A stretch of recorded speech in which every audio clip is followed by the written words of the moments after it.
Welcome to the Global Me podcast, your gateway to a world without borders. I'm your co-host, JC Prieto Williams, principal at Williams Advisors International. Whether you're seeking a new home abroad, exploring golden visas, or investing in global real estate, we bring you the insights to make it happen. I'm Shannon McDonald, founder of McDonald Coaching, where I specialize in expat and relocation coaching. With a special focus on the US, especially Texas, we also dive into top destinations like Canada, Mexico, Costa Rica, Panama, Portugal, Spain, the UK, and the UAE. Remember, if you want us to help you explore a new destination, we'll make it happen. So get ready to unlock opportunities and design your ideal global lifestyle. Let's dive right in. Hi, everybody. Welcome to Global Me podcast, to our second episode.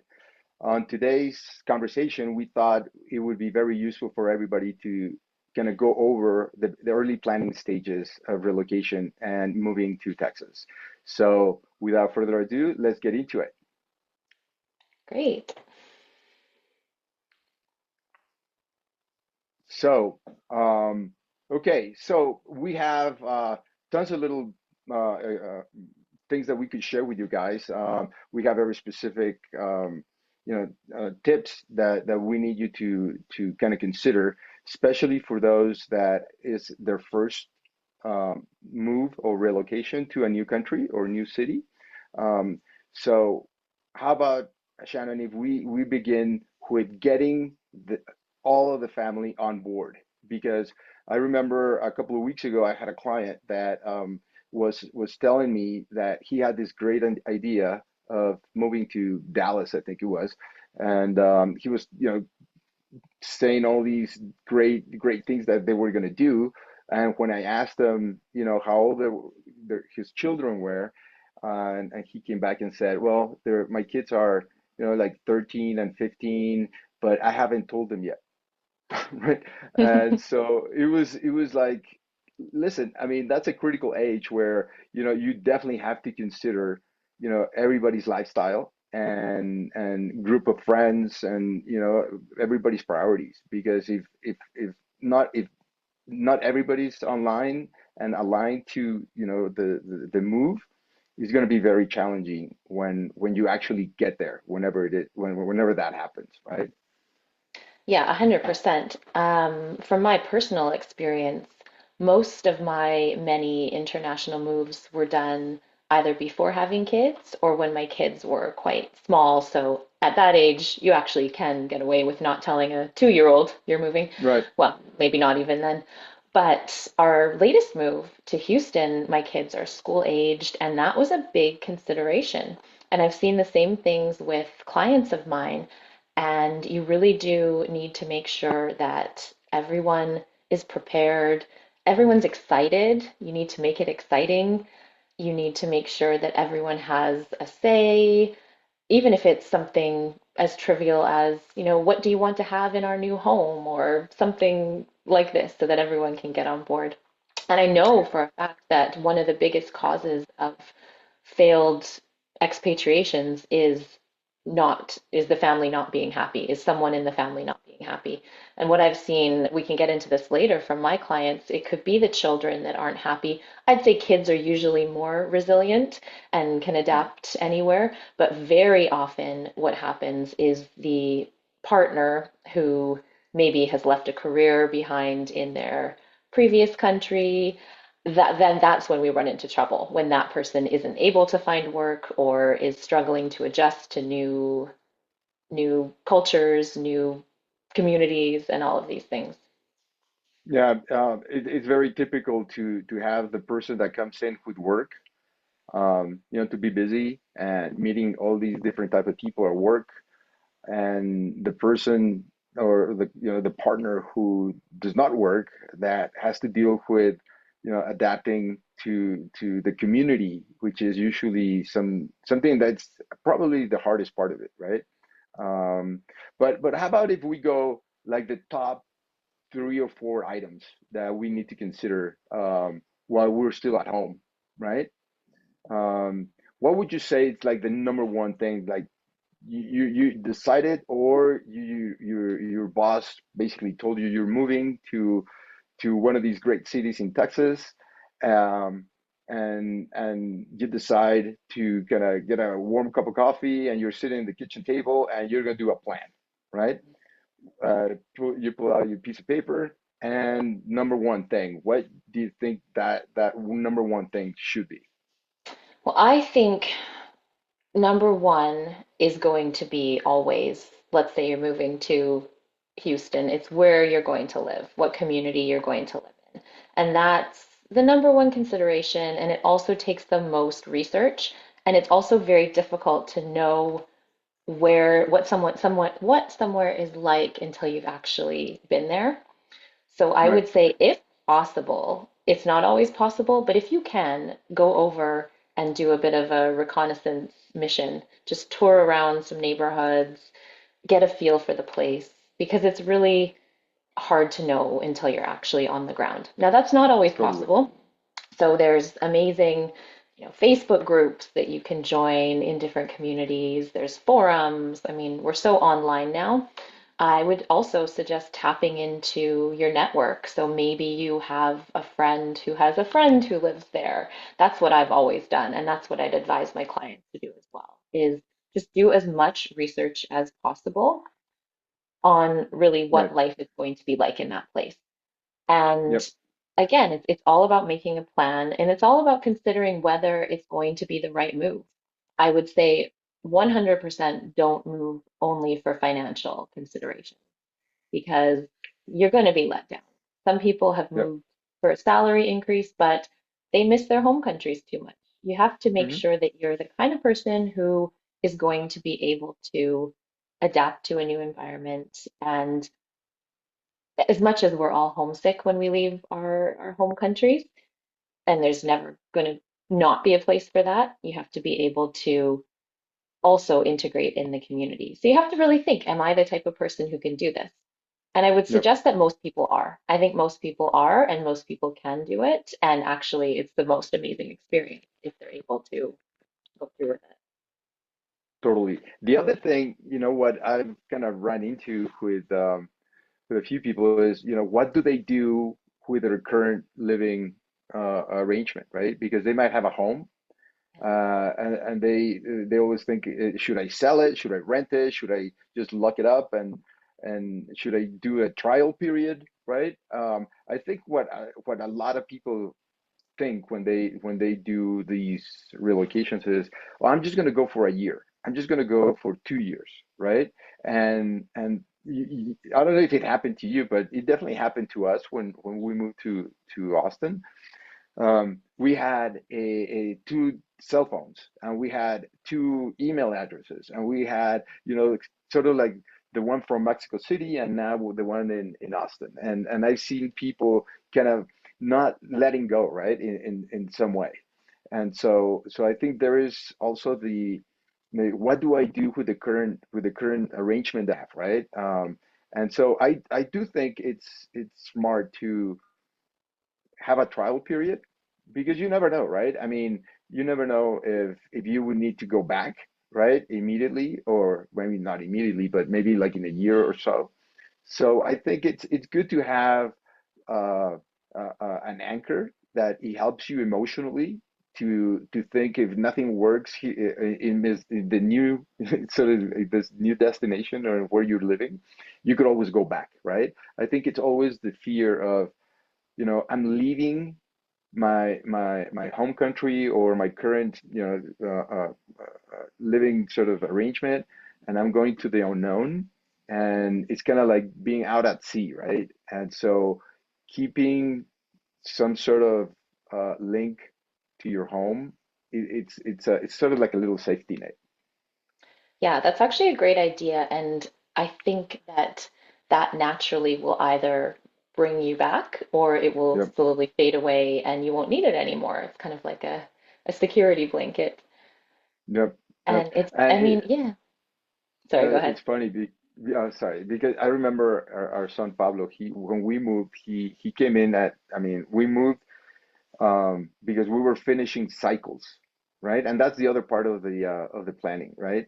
So Betty and I, we like kind of, you know, start cycles in and not interrupt them when you're like in, you know, in the middle of the school year or you know, in the middle of the year or whatever. So he was turning 6 and he was gonna go into first grade. So we waited until that happened, right? Um, and even for him, I mean, he was, you know, 6, and he was like, "But where are we going? What are we gonna do?" And I, and so we told him, you know what? When you're done with elementary school, we're gonna go back, right? Right, hoping that in the first year he'll forget, right? And every time we would go somewhere to literally like a store, right? So we're like in a toy store or something, and the lady there would say, "Hey, how you doing? What's your name?" And you know, he would just engage with them, and and he would go back and say, "Oh, my name is Pablo, and I'm gonna go back to Mexico City when I finish elementary school." That was that was his introduction, right? Yeah. Of who he was. It was so funny, and he would do that every single time, right? And of course now it's a completely different thing, but it's definitely a thing that you kind of that anchor. It's super strong. Hmm.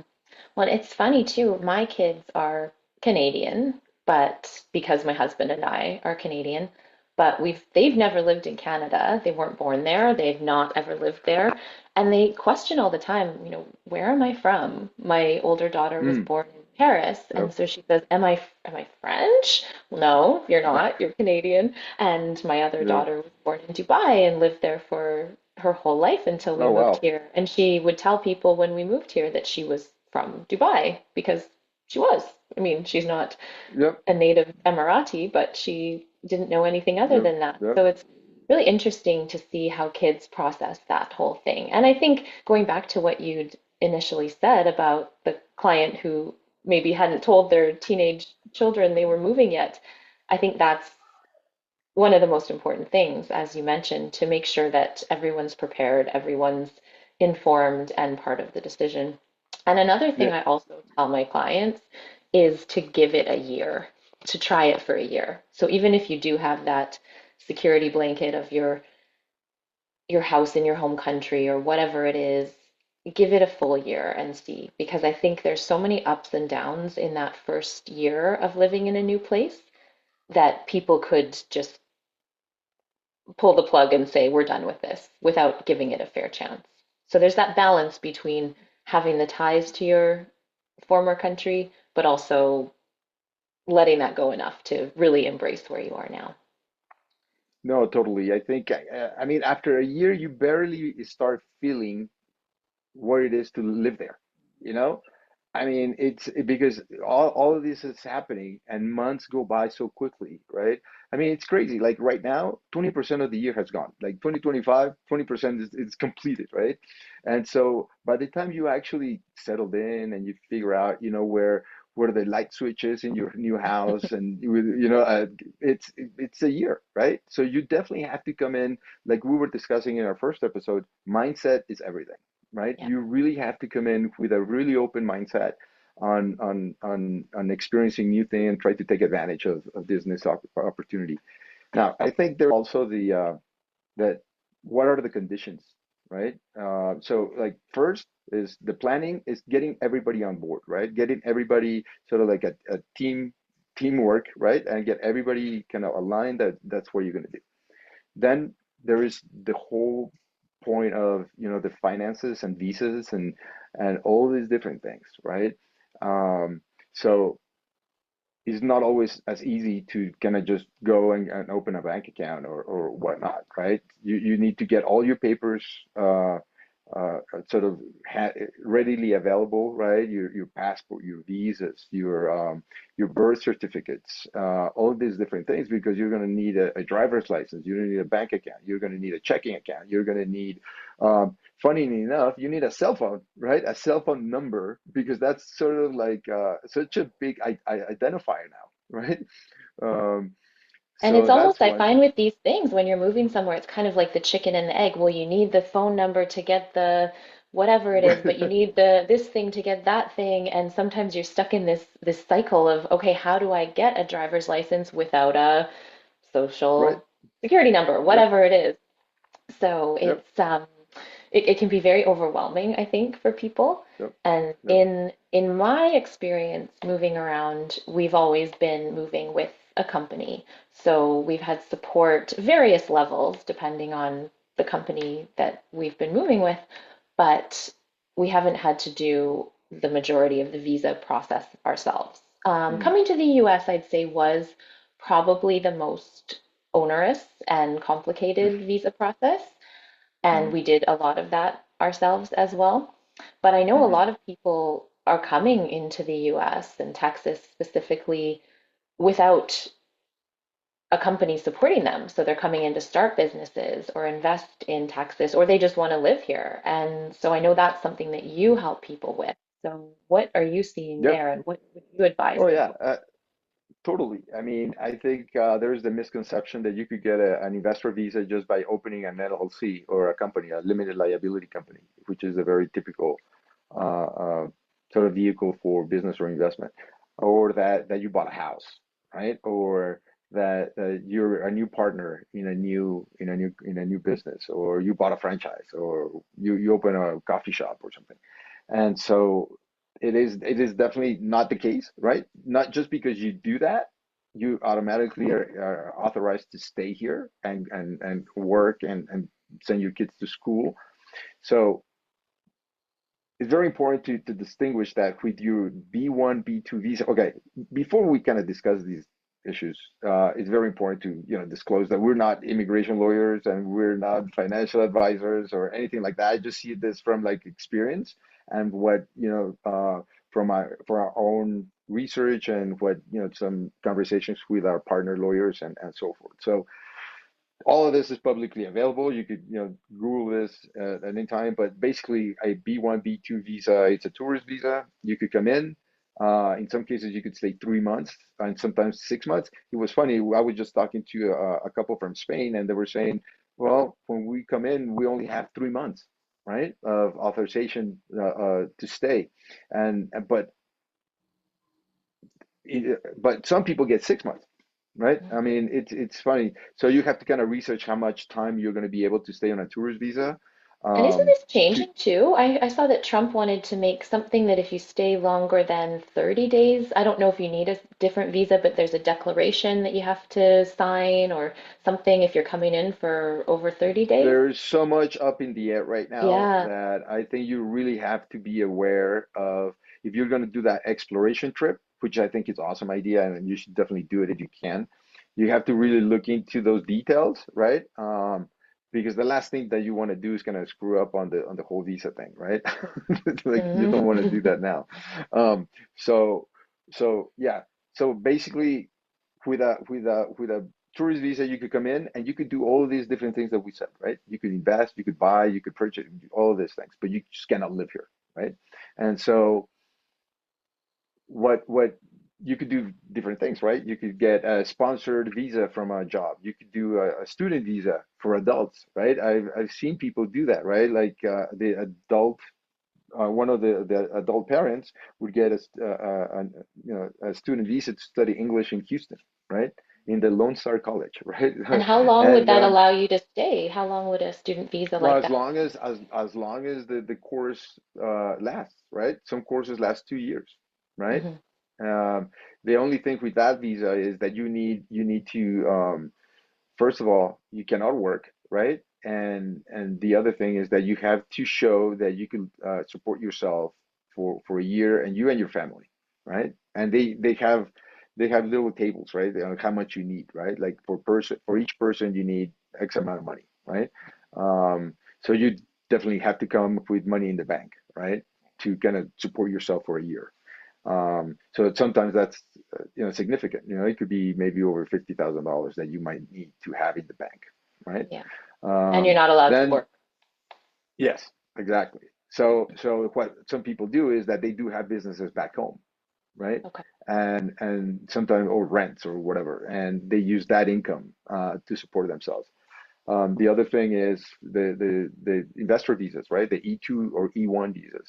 If your company or your business has significant business relationship with the U.S., let's say that your main suppliers or customers are in the U.S. and that's 80% of your business, then you could get an E1 for commercial visa, right? Or if you're going to invest, that you're going to open a business, it could be anything, right? But it has to be substantial risk taking, direct operation of a business, right? Then they'll give you a year to figure out if you could actually do that, right? And the embassy, the U.S. embassy sections in every consulate and embassy, all these sections on visas are very clear of what you need for that, right? And so you have to go through that and see, the business plan to get authorized for an E2 visa. So um, we could definitely give you a rundown on those topics, but I think that's the second important thing, right? Kind of figure out, get everybody on board, get your sort of back home, get everything arranged, and then think about the visa and the living part of it, right? Those are going to be very important. Yeah. And I know you mentioned earlier that people have the misconception that they can just, come in to the Right. US and start a business and be automatically allowed to live here. And do you see that happening with people? And Oh what yeah. what happens when they realize that that's not the case? Well, I see that it's funny because there are certain regions where, for example, there's the region in the southern border of Texas, in the city of McAllen. A lot of people come in through that border, and they basically open a restaurant, right? They open a restaurant, and because there is sort of like immigration checks 100 miles from the border, right? Because you get different permits, right? Like if the transborder region you could only have like you know that transport region is very active, right? So a lot of people go back and forth in a single day, right? And so there is this special permit that you could go back and forth, but within 100 miles, I think it is, within the border, and people just overstay their visas, Mhm. right? And they can't leave, let's say, the city of McAllen, right?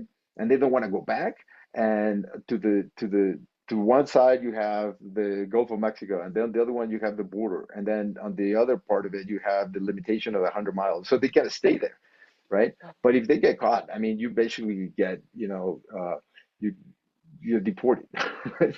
And so you don't want to do that, right?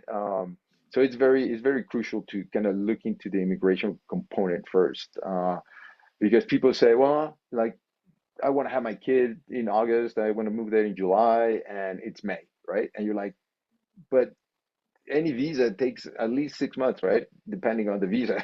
So it's kind of like you really have to plan, right? This is, I think, it's kind of like going to college, right? You have to plan a year ahead, right? If Mhm. you're doing it on your own and not through a sponsored employer. Yeah, even through an employer, it still, particularly with the US, takes a long time. Yep. And you can try to expedite it as much as possible. You can throw money at the situation if you have those resources, but still it takes time. And there's Oh yeah.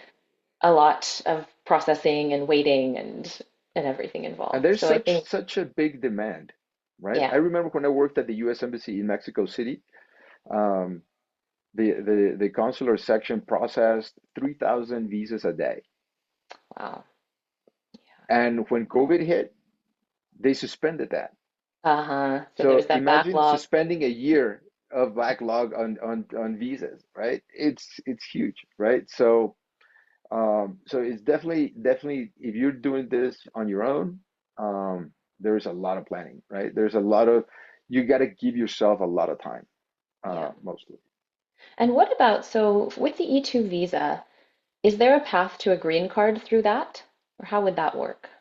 No, No. there's very few visas that have a path Mhm. for citizenship or a green card. Um, the most notable one is what, quote unquote, golden visa, which is the EB5, which is now going to be probably substituted by the gold card. Mm. that Trump recently announced. What was it, $5 Um, million Five investment? million, five Yeah. million. Yep, yep. The EB5, the, like, we got to check on this, but the EB5 basically was, you put the money in a fund, and that money was going to be used for development, kind of like what's going on now in Portugal. Portugal, you can no longer get a golden visa by purchasing property directly. You now have to use a different vehicle, right? Like private equity or a fund for different things. So that's supposedly going to go away.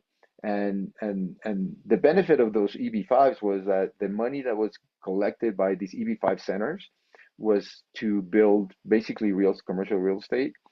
And now with the gold card, you pay directly to the treasury. It's not even for any type of project. Goes directly to treasury, and they give you back your green card. It's basically you're buying it, right? For Hmm. for $5 million. But we'll tune on. Well, let's see if we could go more on a full episode on that topic in a couple of weeks once we have more information on that. Yeah, that sounds great. And I know also it would be great to have a conversation about different golden visa opportunities elsewhere in the Yep. world and Yes. investor visas and all of that. So I guess basically today we've talked about the importance of making a plan and preparation with the family. We've talked about some different visa options, which again, you're the expert on that one. So I encourage people, if they have questions, to contact you about that, right? I'm Yep. sure it's Yep. Yep. Sure. No, lots of, definitely. you've just scratched the surface there. And I think, the other thing we mentioned and we didn't really get into is when you're preparing for a move, looking into where to live. And I think again, this could be a whole other episode about finding a home in Texas. I just went Yep. through this with a client of mine who was moving here from the UK, and she'd been to Houston before, but, when you're living in London, in a beautiful neighborhood, you can walk everywhere. It's all very condensed, that European lifestyle. And moving to Houston, I think she was hoping Learn to to have drive. something similar. Yeah. Yep. And really that was what my work that I did for her was just giving her an analysis of some different neighborhoods and a realistic perspective on what life is actually like Yep. and how it's different. And it was quite funny to see that she'd had her eyes on a couple neighborhoods and then completely pivoted to in a different direction once she had Yep. more of the information. And in Texas too, the schools are a big consideration. You want to make sure that you're living close to or living in a good school district, and that can vary from place to place, like anywhere. So, again, Sure. that's probably something we can do a whole other episode on, but just Oh something to yeah. be aware of for parents who are moving with children. Yeah. No, definitely. Yeah. And that kind of reminds me, we have some friends, a couple from Italy, and so he's from I think Rome, and she's from the southern part of Italy. Um, and I mean, I took them like a year to stop complaining about spaghetti in Texas. Yeah, wow. Right? I don't blame Uh, them. yeah, I totally. But my point was, Mm. it. I mean, it's Houston, right? I mean, you have to come again, right? And I hate to be, sounding like a broken record, but it's a mindset, right? Um, so you'll definitely find great stuff because all these cities are very international, right? Especially if you go to Houston or Dallas, right? These are very international metro areas where you could find everything. So basically, once you move, you have to explore, and that's part of the fun, right? Just gonna just go out there, get lost, drive around, and just gonna live your new sort of your new lifestyle in Texas, right? Yeah, exactly. And I think I mean, there's also, again, a delicate balance between tapping into expat communities when you move, and there Yep. are many in Texas. And I always recommend for people to do that. So for me, Hmm. there's, Canadians in Katy, which is my neighborhood I live Yep. in. And there's always value in doing that. On the flip side, you don't want to move somewhere and only become friends with other expats because you're not going to That's right. then be in the culture, and expats move, they come and go, so you want Yep. to you want to do both. And so I think that's another piece of advice is as much as you can and should rely on expat networks, that's not the Yep. only kind of networking and socializing you should be doing. There's so much value in making friends with local people if they'll have you. You got to have that Yep. open No, mind. and they are, and coming back to your point from last episode, right? It's people are great.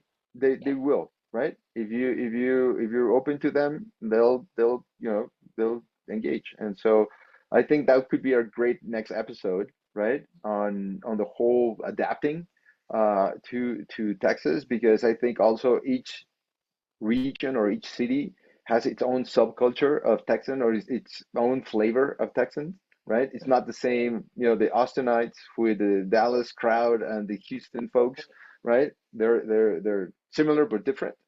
So we could discuss those issues too, right? Those Yeah, differences. that sounds great.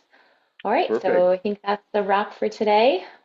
Excellent. Excellent. Thank you so much, everybody. Shannon, as always, thank you so much. And we'll see you next week. Yep, see you next week. Take care. That's a wrap of another episode of the Global Me podcast. If you enjoyed the show, don't forget to subscribe, leave a review, and share it with fellow global explorers. Connect with us on social media and let us know where your global journey is taking you next. We might even invite you to the show to share your stories. Until next time, keep dreaming, keep exploring, and keep creating your best global life.